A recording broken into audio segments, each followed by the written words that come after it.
Saya mau mengambil tadi satu kalimat yang diucapkan oleh Bu Muanas, ia sedang memperbaiki audionya, yaitu penting memang sosial media itu harus diatur. Justru polisi virtual ini jalan tengah juga upaya supaya tidak ada saling lapor-melapor.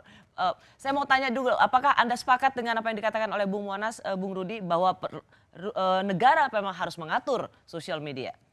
Iya, saya setuju bahwa memang harus ada regulasi yang jelas ke arah sana supaya tidak terjadi chaos. Tapi bagi kita seorang kritikus atau mungkin pegiat sosial, ini merupakan tantangan bagi saya. Tantangan dan sekaligus kita bagaimana kita mengkritisi atau menulis sesuatu tanpa melanggar rambu-rambu yang ada. Oke. Jadi bagi saya ini kan strategi saja yang harus kita lakukan. Tapi Jadi bagi saya Anda melihat bahwa challenge. negara perlu mengatur sosial media ya? Saya pikir perlu Oke, Bu, dengan saya ke Bu. jalannya begini, Oke. saya tambahkan sedikit bahwa harus juga dibatasi bahwa ada aturan-aturan ITE dan kita juga bisa melawan kan. Kalaupun ada kesewenang-wenangan dari polisi juga kita bisa melawan. Jadi artinya kita tidak usah paranoid dengan apa yang dilakukan polisi, artinya pun kita juga punya hak untuk melakukan itu. Gitu. Bung, Semi merasa bahwa memang negara dalam hal ini harus mengatur juga ranah sosial media. Sam? Ya, sebenarnya segala di negara ini ya harus diatur. Tapi apakah negara bisa berlaku adil? Kalau Menkom Infonya aja sudah bilang, kalau menurut versi pemerintah hoax, ya itu hoax. Jadi ya udah satu arah aja. Jadi bukan soal aturannya ya, tapi soal memberlakukan aturannya. Ya. Bisa berlaku adil atau enggak? Nah, ini juga ada berita lagi bahwa nanti masyarakat akan dilibatkan sebagai pelapor. Jadi nanti kalau ada kasus di media sosial atau tweet saya yang nggak enak, masyarakat yang lain boleh melaporkan dan dikasih badge kayak di Foursquare. Jadi ini negara ini dikelola kayak rating Gojek gitu loh.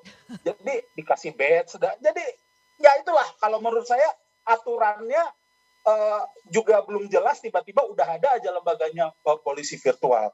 Jadi seolah-olah kita tuh udah nggak punya masalah lain, udah ini kita atur dan aturannya cenderung satu arah gitu. Oke.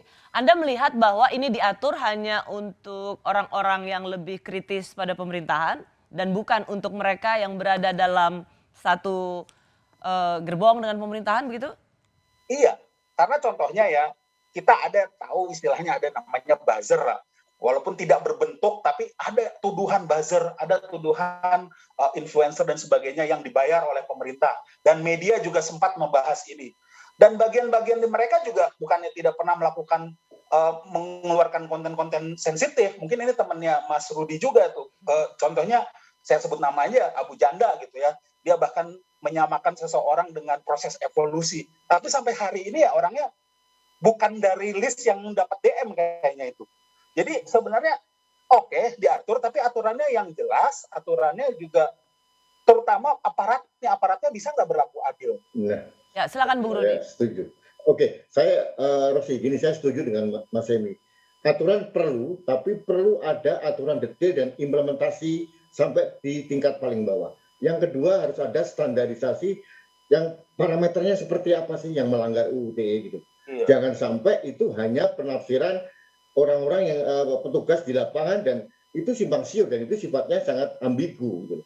Jadi negara dalam hal ini pemerintah harus buat aturan atau parameter yang jelas seperti apa, rambu-rambu seperti apa dilanggar gitu.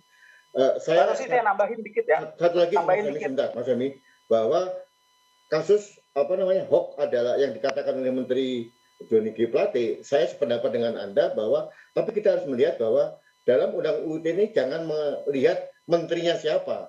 Karena bagi saya adalah undang-undangnya kita lihat, bukan orangnya gitu. Karena bagi saya sependapat dengan Anda, ujaran dari Pak Menteri itu juga menurut saya salah. Gitu. Ya. Oke, kenapa Sam? Gini loh, jadi negara juga harus bisa memilah ya antara orang stres dengan orang yang membahayakan negara. Kalau kita cari di pinggir jalan banyak orang yang pengen jadi presiden, langsung orang gila yang stres, orasi tentang menjadi presiden Indonesia, apakah itu dikategorikan membahayakan negara? Nah, contoh yang di Solo itu, dia kan mengomentari anak presiden yang kebetulan jadi wali kota, ya kebetulan. Dan menurut dia bisanya hanya dikasih jabatan. Itu adalah sebuah opini. Sebuah opini itu boleh benar, boleh salah. Tetapi apakah opini itu salah? Bisa saja. Apakah opini itu menyinggung Gibran? Bisa saja. Tapi apakah opini itu membahayakan negara? Tentu tidak. Jadi ngapain dia harus ditangkap? Walaupun Mas Gibran ngakunya, oh saya tidak nyuruh dan sebagainya. Tapi kan namanya bawahan. Kalau udah ada aturan, dia dapat angin segar. Kayak gitu. Ya. Jadi cari poin.